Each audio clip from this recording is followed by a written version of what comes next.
On now. All right. Give me a half a second. I forgot to turn my phone off.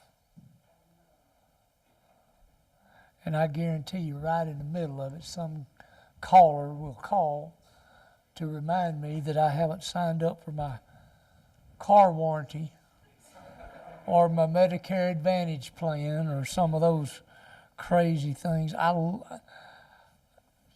don't mind. I'm getting more and more like my grandfather every year. My grandfather hated the telephones. We used to live probably 100 yards from him, and I came home one night, nobody was at home, and I was expecting everybody to be home. And so I called, I said, Grandpa, yeah. You know where Mom and Daddy are? Nope. He never said goodbye. When he got on the phone, it's like, say what you want, hang up and shut up. But anyway, good to be here this morning. My name is Al Hood, has already been said. I was here about a year and a half ago when Helene hit, I think the Sunday after it hit on Thursday. And at that point in time, my wife was not with me. She was in Arden cooking for the disaster relief teams. This is my wife, Deronda. She's the one who keeps me straight. I did not grow up a Baptist, and I see that most of y'all are pretty good Baptists because y'all don't sit near the front. I tell folks, if you ever want to sit on a soft pew, always sit on the front. The cushions are brand new. They've never been sat on. Okay? But anyway, I am the Association Missionary, Director of Missions, whatever you used to call them, for the Truett Association, which is Cherokee and Clay County. And so I'm in and out different churches. People say, where's your membership? And I tell them it's at Shady Grove, but we're never there except on Wednesday night, because we're out visiting churches during the week. But I appreciate Brother Randy asking me to come and to share with you while he's gone this week, and pray for him as he travels. Also, pray for us. We're in the process of getting our annual mission trip together. We'll be going back to Armenia the end of October and be working there for about 8 or 10 days with different churches around the area. And we bring in ladies from other countries, predominantly Muslim countries, that are there, and help them in growing and learning. They are Christians, but they don't have Bibles because it's illegal to have Bibles in their country. They're not allowed to meet and worship. And so it's very hard. They don't sing because if they're heard and somebody turns them in, they can go to jail. And so it's a very difficult time for them. So these ladies get to spend a week and study the Word, worship out loud, and just fellowship. So pray for these ladies as they come. Pray for us as we go. And our group, as we do, I teach in the seminary while we're there, and they teach the ladies, so we have a good time. Now, just to show you how God works, when you stood up and read that verse this morning about the verse of the day, Isaiah 40:31, I thought to myself, if that's not, because this morning I want you to look at the 40th chapter of Isaiah, and the sermon is going to be taken from verses 28 through 31. So you don't think God's not in this business? Because I guarantee nobody told me that. And when he announced the verse, I just turned and looked at Deronda, and she said, "That's what you're preaching today." I said, "Yep." But it's amazing. I love the book of Isaiah, and I like the Old Testament because of Hebrew is a little bit more poetic, flowing language. Greek is a very simple, one of the simplest languages in the world, in that it's very to the point. Bang, bang, bang, bang, bang. Hebrew sort of rambles and rumbles sometimes.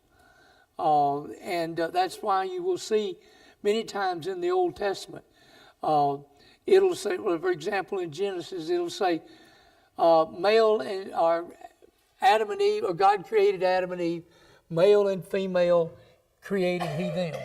You know, it's a repetition kind of thing. And I guess my two favorite passages in Isaiah, number one is chapter 6, verses 1 through 8, where Isaiah says, in the year that King Uzziah died, I saw the Lord high and lifted up, a beautiful picture of heaven and the worship that takes place there. And then in chapter 40, and notice what he says, beginning in verse 28. Have you not known, have you not heard, that the everlasting God, the Lord, the creator of the ends of the earth, does not faint, neither is weary. There is no searching of His understanding. He gives power to the faint, and to them that have no might He increases strength. Even the youth shall fail and be weary, and the young men shall utterly fall. But they that wait upon the Lord shall renew their strength. They shall mount up with wings as eagles. They shall run and not be weary, and they shall walk and not faint. Now, I don't know about you, but I have zero patience. My ADHD kicks in. I just, I'm sitting here. My wife says I have ADOP, which is attention deficit. Oh, pretty. But my thing is, I don't want to wait. I don't like to wait. And we live in a culture that says, hurry up and wait. I love the little Geico commercial on television. Don't know if you've seen it, where the people are standing in line. They don't know what they're standing in line for. They're just standing in line. And I think about that because how much time do we spend standing in line? I mean, I hate going to businesses and have to stand in line. Now, I don't mind if standing in line if I'm going through checkout, unless I'm behind one of these folks that wants to know everything about every item, okay?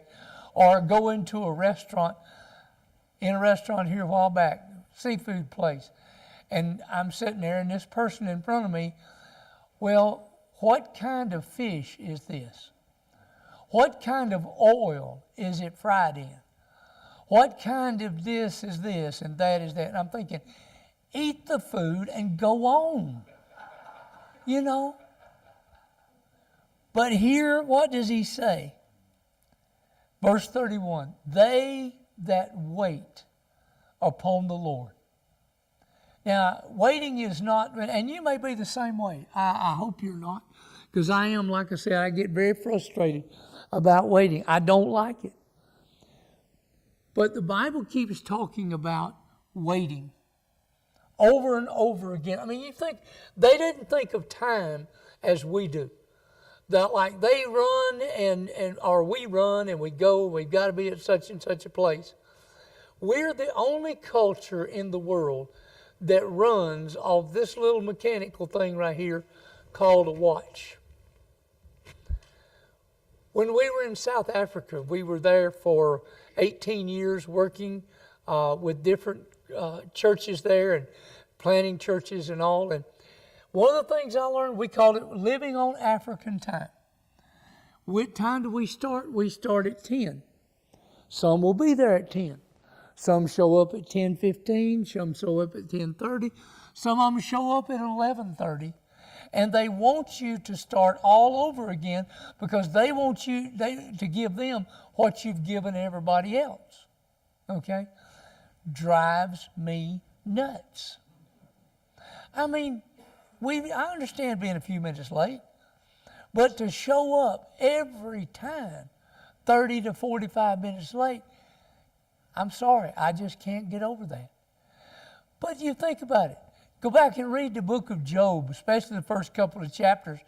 Job goes through these tremendous calamities where he loses his health, he loses everything, his wealth, he loses his family.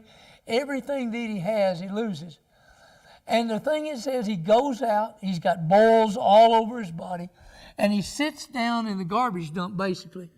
takes a piece of broken pottery and scrapes the sores off his flesh and just pours dust on his head and sits in the garbage dump. And it says his friends show up. And you know what they did? Somebody say, oh, they began giving. No. The Bible says they sat down and they did not say a word for several days. Not hours, days. That's the reason I don't hunt and I don't fish. I cannot sit still for several days. Everybody talks about their daddy taking them fishing and hunting. My daddy took me hunting 3 times and twice fishing. And Daddy always still hunted. We squirrel hunting. And I'd pick up acorns and see if I could hit the tree over there. Or I'd sit there and dig in the little weeds and stuff. I would pick up rocks and skim them over the top of the pond or the lake. You can't do that when you fish. But that's just who I am, how I'm made up. But notice he says, wait upon the Lord. I want us to look this morning at this passage talking about waiting on God. Because sometimes we do have to wait on God. There are times and instances that only continual vigilance and patience and prayer will help. Perfect example. I don't know if you're familiar with Who's Your One program through the North American Mission Board.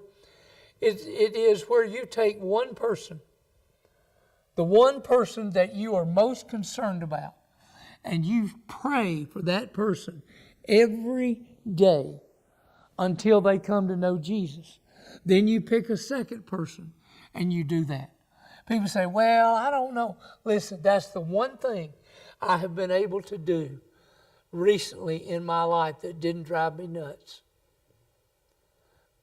My wife and I both took my brother. Now, my brother and I were raised in church. We were there every time the doors were open. We went to the same church, the same preacher. He went one direction. I went totally the opposite. One of the things that he did, he's done a little bit of everything, but we began to pray for him. 60 years old. And one day I get home on Sunday night and I open up Facebook just sort of watch some of my preacher boys and see what they've doing that day. And there's a picture of him on Facebook being baptized. And I'm like, look at this. And so I picked up the phone and I called him and I said, David. He said, what? I said, I see your picture on Facebook being baptized. What is this? He said, oh, here, I've been going to church with my wife the last year or so, and said, I got saved here a while back and I was baptized tonight. I said, why didn't you call me? He said, well, I didn't figure it was that big of a deal. I said, son. He said, well, I'm sorry. I said, next time something big happens, let me know. I'm thinking next thing you know, I'll be seeing a picture of his graveside and nobody will bother to call me or tell me, But that took years of praying for one person. God is there all the time. And He is with us, listening and waiting on us as we wait on Him. I want you to look real quick, 2 things that Isaiah says here that may help us when we're talking about waiting. Notice in verse 28, the first thing he says, and he leads them out. He says, have you not known, have you not heard that the everlasting God, the Lord, the Creator of the ends of the earth? First thing Isaiah says is God knows you because He is your Creator. You and I did not happen by accident. Now, when I was in college, they taught us evolution, and they taught us about monkeys and where we came from and all this kind of stuff. And they're talking about, and I said something one time when I went home, and my dad said, well, son, we've had several relatives hung from a tree, but it wasn't by the tail, but by the neck. Okay?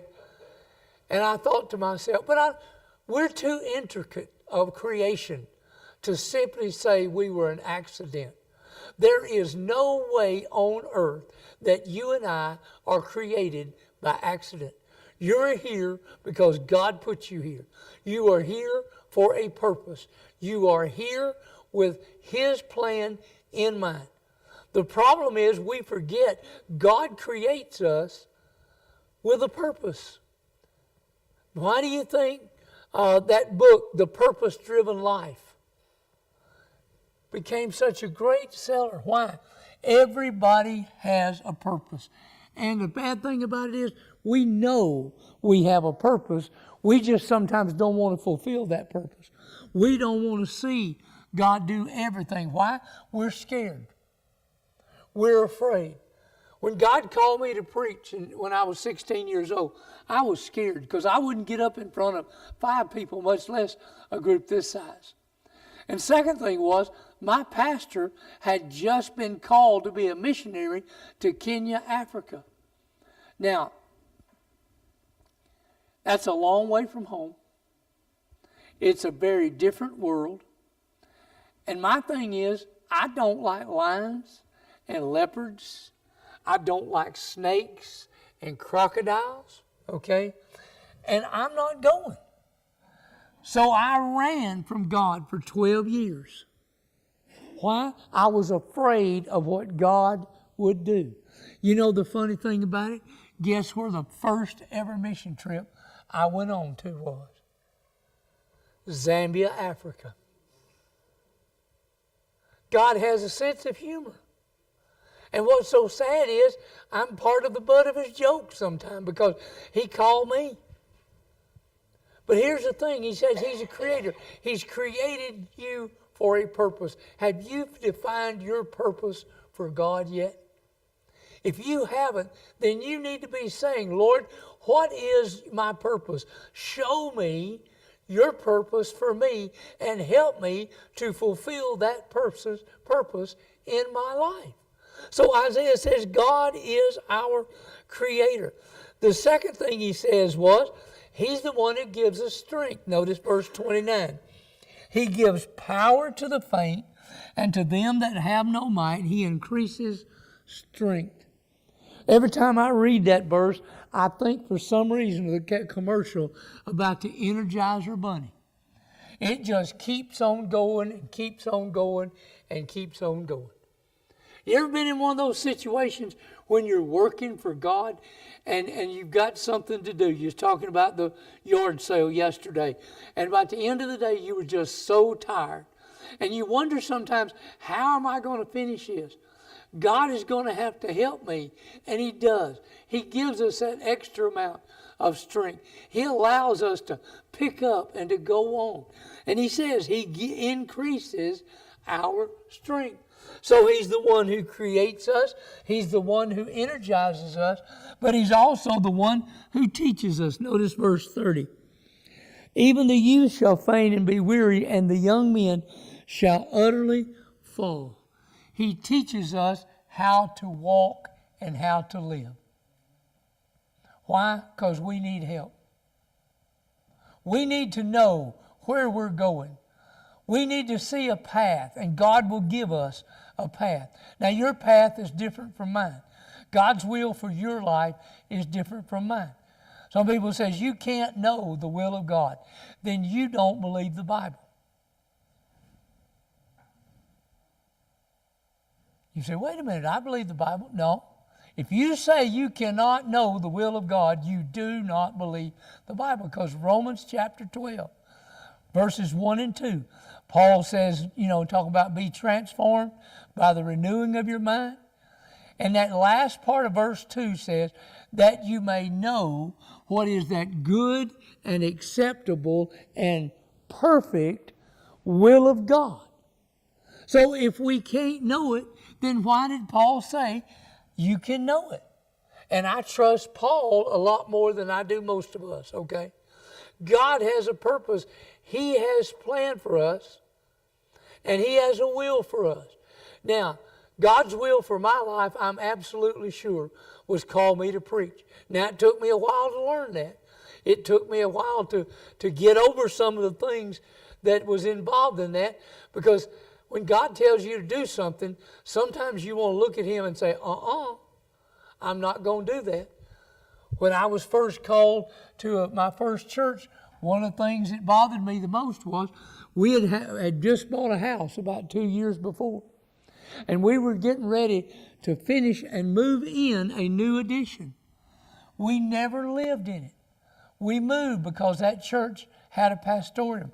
We wound up renting a house for a couple of years. We sold it. And one of the things that bothered me, I thought, what if I come in next Sunday and they vote me out? I don't have anywhere to go. I don't have anywhere to live. I got a wife. I got 2 kids. What am I going to do? And so I was talking one day to my mother, and I said something about, she said, well, what's your biggest concern about this? I said, Mother, if they vote me out, I don't have anywhere to go. And she looked at me and she said, I got 38 acres right here. She said, right across the power lines is an area cut off from the rest of it. Said, I'll give you an acre of land. If they vote you out, you can put you a camper there, put you a tent there, put you a trailer there, build you a house. You'll always have somewhere to go. That was in 1983. Right before my mother died, about 14 or 15 years ago, I guess it is now, she looked at me and she said, I'm updating my will. I said, okay. She said, you're not going to need that acre of land, are you? I said, well, no, ma'am, not really. I don't think so right now. She said, okay, I'm going to just take that out of the will. Said, you don't get that acre, you and David can divide all of it up together. And that's what we did. I don't need that acre of land. Why? God hadn't put me there yet. But here's the thing, that's scary when you don't realize what that He needs to teach me to rely on Him continually. Then notice the fourth thing He says, verse 31. But they that wait upon the Lord shall renew their strength. Then He says they'll mount up with eagles, they'll run, they'll walk, they'll not get weary, they will not faint.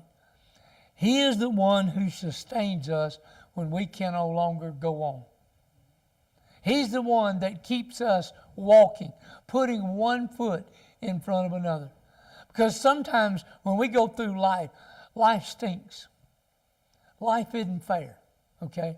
If life was fair, I'd have been born 4 houses down from where I was. In a family that had more money than they knew what to do with a silver spoon in my mouth, I'd have probably never had to work a day in my life. But guess what? Life isn't fair. Fair is where you take your pig to have its tail judged to see how curly it is. Okay? But here's the thing about it. I have never gone hungry. I have never gone without somewhere to stay. God has blessed me immensely, and He's done the same to you. We talk about the 1% in our country. But let me tell you something, folks. The people sitting here this morning, right now, we are the 1%. You say, well, I don't have millions of dollars. Let me tell you, when you worry about one meal a day, you're not in the 1%. Okay? When you worry about what you're going to do, how you're going to live, that's the difference. When you live in a house with a dirt floor, with maybe some holes in the roof that leak, and all this, when you have to walk everywhere you go because you don't have enough money to buy a bicycle, much less buy a car, you're not part of the 1%. God keeps us going. He sustains us. And we are blessed. But notice verse 31. I talked about who God is. But then Isaiah says here what God gives. What He gives to us. Number one, what He says, they that wait upon the Lord shall renew their strength. They'll be given energy. We've talked about that. Secondly, He says, they shall mount up with wings as eagles. Now, some people say, well, what in the world? I don't know if this is right or not, but several years ago we visited a bird sanctuary there in South Africa. And I didn't know they had but one kind of eagle in this world, and that was the white-headed bald eagle, because that's our national bird. That's all we've ever studied when I was in school. But they were a bunch of eagles there. They rehabilitated. And the guy gave us a lecture on the eagles. And he says, eagles are fascinating, and they really are. He says, they never fly low. They always fly thousands of feet in the air. And he said part of the reason is twofold. Number one, every eagle's territory covers about a 50-mile circle. And when they're up above everything else, he said they can see for up to 12 miles. They can see a snake crawling on the ground 10 or 12 miles away. That's their food. They can see a rat, they can see a squirrel, they can see a whatever, bunny, whatever, 12 miles away. Now, I've got to where I can't see what my Bible says sometimes without glasses on. But can you imagine? You see, when God gives us the power of the Holy Spirit, when we get saved, He gives us the ability to see things not only physically, but spiritually. The problem is we've lost the gift of discernment in many of our churches. We learn to listen, not to listen and to see. We listen, and some people can shoot you a line. My daddy used to call it bull. He said, son, he's shooting you some bull. And I thought, Daddy, you're crazy. This is one of my good buddies. He wouldn't lie to me. And then at the end of it, something would happen, and Daddy would say, I told you he was shooting you a line of bull. He said, you need to have listening and learning and see. God gives us that spiritual vision to see that we don't live just in the physical.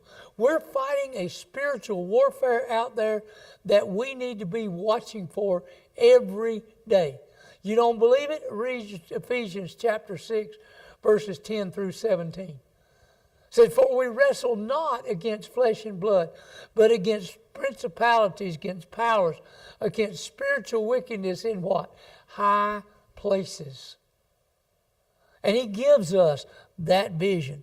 Notice the third thing He does, He gives us stamina. He said, they shall run and not be weary. Sometimes we need to be running. And it's easy to get tired. Now, I'll be honest with you, I'm not a fast runner. I tell folks I got 5 thumbs on each hand, and I got 2 left feet. My daddy always said, son, you run too long in the same place. But here's the thing, sometimes when you have to run, it may just be fast, but you need to keep on running. Keep on going. Keep on doing. Notice what he says, they shall not be weary. You ever do something around the house, gentlemen, that you absolutely hate to do? There's 2 or 3 little things. I don't like taking out garbage. Now, that's just one of my pet peeves. My family can create more garbage than anybody I know of. And you get my 2 daughters together, they can fill up this building in a matter of days with garbage. I don't know how they do it, but I mean, they absolutely can do it. I don't like cutting grass. I get bored cutting grass. And everybody laughs at me in my community when I cut grass because I never cut it the same way twice.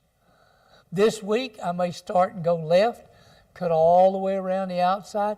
Next week, I may go right in the middle and cut squares. The next week, I may go in the middle and cut circles and cut from the inside out or cut from the outside in. You say, that's crazy. It may be, but it's me. I get the trace done. It doesn't drive me nuts. But I don't get weary with it because I don't like it. And then notice the last thing he says. He gives us stability. He said they'll walk and not what? Faint. It's easy to get tired. It's easy to give up. And Baptist churches are the worst in the world. Somebody comes in, Well, I'd like for you to help do this, teach this, do that. And they don't realize that when we nominate people like that, usually it's for life. You can't quit that class. Why? Nobody else will take it but you. And so we keep piling on and piling on and piling on. And people get tired. And they get burnt out. And then pretty soon they begin to be a little bit lax in their attendance. Maybe they're teaching Sunday school every Sunday. And all of a sudden, they're getting tired. They don't come much on Wednesday night. And then they don't come much on Sunday night. And then pretty soon they start missing Sunday morning. Why? They get tired. They need some stability to keep them going. If nothing else, to put one foot in front of the other and say, Lord, I don't know how I'm going to make this, but I'm going to do it. And I like what William Tyndale said. He said, run when the exceptional demands of life are necessary. And then he goes on, he said, but walk during the ordinary daily ride.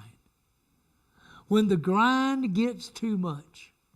You see, sometimes adrenaline will kick in. And we can do things, and we can go at things, and just boom, boom, boom, boom, boom like that. And then when we get through, we turn around and we look backwards. And we think, how did I make it through that? Because God was giving you the strength to run. But then sometimes we don't realize that sometimes we just simply need the ability to stand up and put one foot in front of the other. Why? Because that's how we're going to make it. You see, a lot of folks get excited, and I love to hear good testimony. Trust me, I've heard some wonderful. But people say, man, did you hear that guy's testimony? How he was on drugs and alcohol and he got saved and now for the last 2 years he's been free? Yeah, I heard that. Oh, did you hear that about this one or about that one? Used to be in the mafia and got saved 2 or 3 years ago. And that's great. But let me tell you, I'd rather sit and listen to a testimony of somebody who's been stable. I had a lady in my church in Coleman, Aunt Bermy Golden. When I went there, she was 90 years of age. She had been a member of that church for 85 years. She died at 101. And up until the last year and a half of her life, she was always there in church. As a matter of fact, she got down and couldn't really move a lot as good as she used to. And she had to move to town to sort of a semi-assisted living kind of thing. And we started what we call the Aunt Bermy Express. Every Sunday, somebody ran to town about 8 miles, picked her up, and brought her back to let her go to church. To listen to that lady's testimony, as she talked about in her 90-something years, she had outlived her husband, all 4 of her children, 3 of her daughter-in-laws, 2 or 3 of her grandchildren, and 1 or 2 of her great-grandchildren. She said, Brother Al, that was the hardest thing in the world, was to bury my baby boy. But said, with God's help, I've had to bury some others. But she said, God has been good to me. And she said, I hope one day y'all just come into my house and find me dead in the bed. And I thought, yeah, that'd be a good way to go. But then I got to thinking, I pick her up 1 or 2 days a month. What am I going to do if I'm the one who goes in there and finds her? I'd freak. But let me tell you, I'd rather hear that testimony of stability and faithfulness because God was good to her because she loved God. They that wait upon the Lord shall renew their strength. Are you tired of waiting this morning? Are you getting frustrated? Are you wanting to quit? One last story from Scripture. The prophet Jeremiah looked at God one day and he said, God, you call me to be a prophet to the nations. And he said, I've had 2 converts. The king hates me. The priest hates me. They've taken my sermons and cut them up, threw them in the garbage. They threw me in a well, put me up to my knees in mud. And he said, I'm tired. I quit. You ever want to tell God that? I quit. But then Jeremiah says, but there was a fire in my bones, and I could not. I don't know how many times on Sunday night I've gone home, aggravated and frustrated because attendance was down, problems were there, money was tight, you name it, church, and I'd go in and I'd look at her and I'd say, I quit. I'm tired. I'm going to do something else. And she'd look at me and she'd say, well, you pray about it tonight, and in the morning when you get up, if God will still let you, you just go ahead and resign. We'll make it somehow. I hate it when women are right. Next morning I'd get up. She said, well, I said, you were right. Never mind. See, her daddy was a pastor for 55 years. She knew what it was like to live with a frustrated preacher. But God has always been faithful. And I'm learning to wait. Do you need to learn to wait this morning? The only time in the Bible that it said waiting is a bad thing is when it comes to your salvation. When it's time to give your life to Christ, it's time to give. Today is the day of salvation. Now, waiting on the Lord is a different thing. But today is the day of salvation. If you're here this morning, we're going to invite you during the invitation to come and give your life to Christ. You say, Brother Al, you've been talking to the church. I understand that. But let me tell you something. I didn't go through a whole plan of salvation. But if you're interested in being saved this morning, I'll sit down right here on this front pew. We'll open God's Word, share the plan of salvation with you, and you can leave this place different than when you came in this morning. But it may be that you're here and you're one of those folks who've been like me. You get tired of waiting. You get frustrated. Maybe you want to quit. You can't quit. God's not going to let you. He wants you to keep on keeping on. What's God wanting you to do this morning? Is He wanting you to simply stand up and say, God, I'm tired and I'm weary, but I got to keep going. So let's go. I don't know. Whatever else you may need to do. Maybe you're here this morning. God's laid it on your heart that this is where you need to join by letter, by statement, by baptism. Get involved in the ministry here at Panther Creek. Be a part of our church here.